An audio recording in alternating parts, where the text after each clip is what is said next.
Olá, meus queridos, sejam bem-vindos diretamente de Dois Córregos, interior de São Paulo. Eu, André Massolini, peço licença para falar com você. Quer vir aqui para o atendimento online, onde a gente vai bater papo, vou mergulhar na sua história para que de fato eu possa entender o que está acontecendo e assim conseguir te ajudar? É só você acessar o meu site www.andremassolini.com.br. Lá você vai ver todas as opções de atendimento, os valores, tudo certinho. Vamos então à pergunta dele, desculpe-me. Como ter paciência com namorada que só vive estressada? Se falo com ela, manda eu parar de falar. Fala que está com TPM. Se não está com TPM, briga por qualquer coisa. Como lidar com isso? Veja bem, meu querido, olha, você viver com uma pessoa estressada é emocionalmente muito desgastante. Ainda mais, né, se você tenta ainda ter paciência para lidar com as coisas, mas parece que isso nunca é suficiente e a pessoa continua arranjando motivo para briga. Então, assim, o que eu começaria dizendo é para você tentar entender o que está por detrás, né? Dessa irritação tamanha assim. Porque nem toda irritação é só TPM. Tanto que você fala aqui que quando ela não está com TPM, ela continua brigando. Então isso prova que a questão não é só TPM que está envolvido aqui. Então assim, em muitos casos, né? E aqui a gente não está falando só de mulher, os homens também, eles podem ficar estressados, irritados, quando estão com uma carga emocional muito pesada. Então, essa carga mental, né, e emocional pesada, crônica, ela pode se manifestar através do estresse, da irritação, da impaciência. Então, né, o que faz com que uma pessoa fique assim, desse jeito, tão estressada, né, irritada, impaciente? Cansaço mental, geralmente por causa de sobrecarga de trabalho.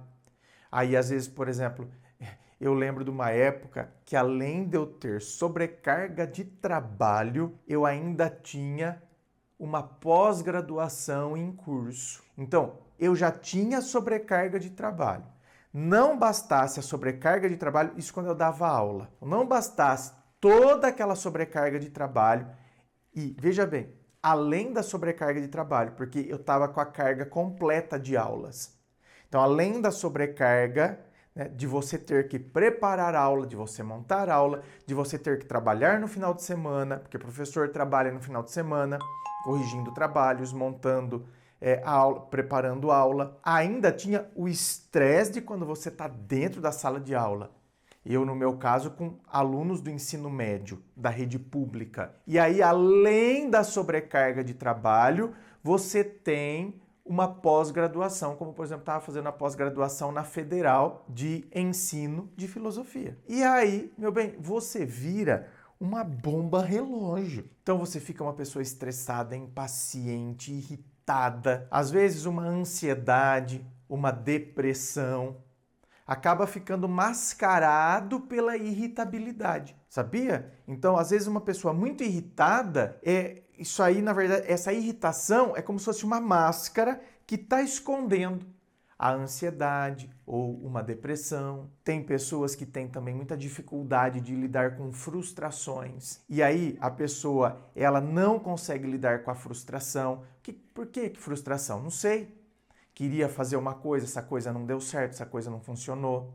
O projeto era ter passado na faculdade, não passou, isso vai ter que ocorrer, e se ocorrer só ano que vem. Então todo esse ano que eu já esperava tudo isso, não aconteceu, não ocorreu. A promoção que eu estava esperando não vingou. E aí a pessoa não sabe lidar com frustrações e não sabendo lidar com frustrações, ela fica irritada, impaciente, agressiva. Às vezes é porque a pessoa tem um traço de personalidade, né, mais agressivo. Tem um traço de personalidade, né, aquelas personalidades que são mais controladoras. Então, sinto muito, mas se for um traço de personalidade, isso aí é da pessoa. A pessoa vai ser assim. Ou a pessoa é assim, está estressada, está irritada, está impaciente, porque de repente, ela considera que a relação de vocês não tá legal. Ela não se sente ouvida, entendeu? Então, aí seria um traço relacional. Isso aí acontece na relação. Então, por exemplo, ela não vai ser estressada, irritada no ambiente de trabalho. Ela não vai ser irritada, estressada com a família dela, com o pai, com os irmãos, é só com você. Então aí é um ponto que está restrito na relação. Isso é um grande indicativo se for só com você. Se ela continua irritada, estressada, principalmente com pai, mãe, irmãos, pessoas próximas, porque por vezes no ambiente de trabalho ela vai ter que controlar a irritação. Ela não pode ser irritada ao atender um cliente, se ela atende clientes. Ou ela não vai ficar sendo irritada, estressada com o chefe dela. Então, no trabalho, às vezes a pessoa só tem que controlar. Agora, em casa, com o pai, com mãe, com o irmão, com uma prima, vai ser irritada, assim como é irritada com você. Agora, se ela não é irritada com essas outras pessoas e com você, então, provavelmente é uma questão pontual da relação. E aí, então, é um problema que vai ter que ser conversado aí como casal. Ou seja, é claro e evidente que o problema está na relação. Agora, quando, ela diz, eu tô com TPM. Olha, é verdade, que a TPM, ela traz algumas alterações emocionais. Ou seja, a TPM pode potencializar emoções. Por isso que tem mulher que chora do nada. Agora, não é porque potencializa emoções que justifica também agressões constantes. Então, porque eu estou na TPM, isso dá o direito da pessoa ficar me agredindo constantemente. Olha, Então, tudo bem, o corpo está mais sensível, tem questões até hormonais, mas, escuta, tem que ter alguns limites de respeito aí, Aliás, toda a relação tem que ter esses limites de respeito, mesmo em tempos difíceis. É aqui que eu acredito que tem que entrar um comportamento que é assim, eu acolho o que a pessoa está vivendo, mas eu não me submeto àquilo. Então, ok, eu acolho que você está de TPM, eu estou entendendo que você está de TPM, mas você está vendo? Eu não me submeto às agressões. Eu acolho, eu entendo que você está dando TPM e tal, então eu vou me retirar para a gente conversar quando você tiver mais calma. Então você está vendo que eu estou me mostrando, eu entendo, você está mais sensível agora, a TPM produz isso em você, então eu vou me retirar tal, e depois a gente conversa numa boa. Porque, veja bem, não dá para a gente se tratar mal toda vez que isso acontece. Aliás, isso vai acontecer todos os meses. Todos os meses você terá um período em que você estará de TPM. Então, não dá para a gente ter todos esses conflitos toda vez que isso acontecer. Então, tô me retirando e depois a gente conversa. Então, você tá vendo que eu acolho, mas eu não me submeto. Eu acolho, mostro que eu entendo que essa situação deixa ela mais sensível, mas eu não me submeto às agressões. Então, quando você age assim, o que isso mostra? Isso mostra que você tem empatia, ou seja, eu entendo que esse período você fica mais sensível e tal, mas eu também não me coloco como um saco de pancadas emocional. Aliás, a gente às vezes tem que entender que ser paciente, e eu ter paciência, portanto, é diferente de eu aceitar um padrão destrutivo. Porque se toda vez eu tenho que ser paciente, a todo instante, quando tá de TPM, quando não tá, porque quando não tá brigando também, então, na verdade, não é que eu estou sendo paciente, eu estou aceitando um padrão destrutivo. Por quê? Porque paciência é eu dar espaço para quando o outro está em crise. Então, eu dou espaço, eu estou sendo paciente, tem uma crise acontecendo aqui, mas desde que exista reciprocidade depois. Ou seja, eu estou te dando espaço, estou sendo paciente porque entendo que você está num momento de crise. Só que depois tem reciprocidade. Agora, eu estou paciente, estou dando espaço e depois tem mais guerra. Ou seja, depois não tem reciprocidade. Depois a pessoa parece que volta como se nada tivesse acontecido e inicia outra coisa. Ou seja, volta, desconta outra coisa em mim, finge que nada aconteceu. Então, aí já não é um problema hormonal, aí já é um problema comportamental, Esse comportamento está destrutivo, está tóxico. Então, quando você vai conversar com a pessoa, você tem que expor isso.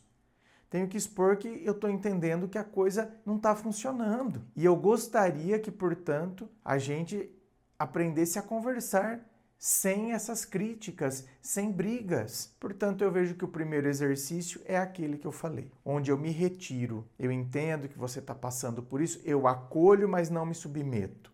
É o primeiro exercício. Agora, se isso for um comportamento dela, aí é o que eu costumo dizer aqui, que padrões comportamentais são construídos, então se construiu esse padrão comportamental, é muito difícil mudar, mas, lógico, vale a pena tentar. Tento fazer aquele exercício, vai que começa a funcionar, não é? E que se começar a funcionar, por exemplo, já evitou uma briga. Ao invés de ter a briga, a gente conversou. Então agora eu preciso ter também um reforço positivo. Ou seja, no outro dia eu posso mandar uma mensagem, ou eu posso ir pessoalmente, vou lá no trabalho dela, por exemplo, por 5 minutinhos e falo, olha, eu adorei ontem. A gente conversou, não brigou, a gente dialogou, a gente se entendeu. Então, foi uma coisa leve. Então eu quero falar o quanto que isso foi importante para mim. Então você está vendo? Aí o cérebro, ele vai associando tranquilidade com recompensa emocional. Ele está associando tranquilidade, foi calmo, a gente conversou, com recompensa emocional. Ou seja, aquela tranquilidade gerou essa recompensa aqui, dele vir, estar conversando, falando que foi bom. Então, é gostoso, não é? O aluno estudou e conseguiu passar no concurso. E teve uma recompensa. Passou no concurso para receber o salário, passou no concurso, vai ter a estabilidade que ele queria. Então, essas recompensas, elas são motivadoras. E aí eu vou associando que é gostoso eu fazer isso. Ou seja, amanhã ele pode estudar para um outro concurso, que ele vai ganhar mais ainda. Então, isso é motivador. E aí vai sendo estabelecido um outro padrão. Então, onde tinha estabelecido aquele padrão de briga, agora, tá vendo? Começa a ser estabelecido um outro padrão. E aí a coisa pode funcionar. Inscreva-se. Fico aqui aguardando a sua inscrição. Se você curtiu, dá o seu joinha, compartilha aí com seus amigos. Muito obrigado, beijo no coração e, é claro, um forte abraço.